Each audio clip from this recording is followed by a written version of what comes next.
যে মিথ্যাটাকে সত্য প্রমাণ করে সত্যটাকে মিথ্যা বাড়িয়ে ফেলানো হয়েছে। যেমন গোটা জাতি জানে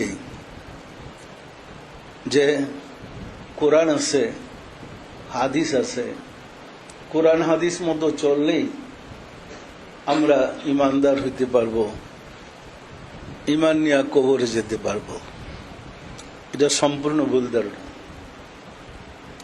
কোরআন মানুষকে মুক্তি দিতে পারে না, কোরআন মানুষকে সাহায্য করতে পারে না। যদি করত, সাদ্দাম হোসেনের ফাঁসি কাস্টে ঝোলার আগ পর্যন্ত তার হাতে কোরআন ছিল। ওই ফাঁসি থেকে তো কোরআন সাদ্দামকে বাঁচাইল না। যদি পারত, শায়েখ আব্দুর রহমান তার হাতে কোরআন শরীফ ছিল, ছিল না? ছিল না? কই, কোরআন তো তারা সাহায্য করলো না। কোরআনের মাঝে তো প্রাণ নাই, কাগজের কালিতে লিপিবদ্ধ করা, এর মধ্যে রুহ নাই। তো প্রাণহীন কোরআন আপনাকে সাহায্য করবে কিভাবে?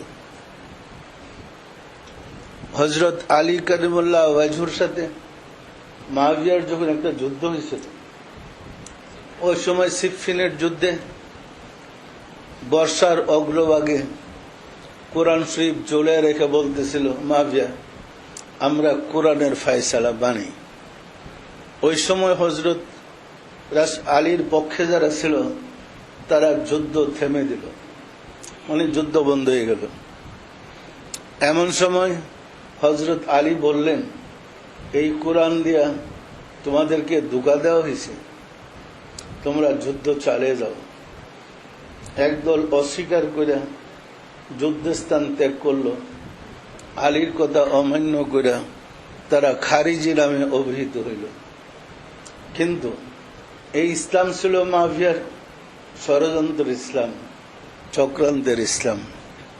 পরিষ্কার? সম্মানিত আশিকে রাসূলেরা, নাস্তিকদের বলি উড়াইয়া যারা ফতোয়া ঝাড়তেছে, নাস্তিকদের বিরোধিতা করতেছে, এরা কোরআন পড়ে কি আস্তিকের কাজটা করছে? এরা যে কোরআন পড়াইল, এটা কি আস্তিকদের কাজ? আমার বলা হয়েছে যে ওই একটা রাজনৈতিক দলের লোক কোরআন পড়াইছে, ওইখানে তো হুজুররাই সব,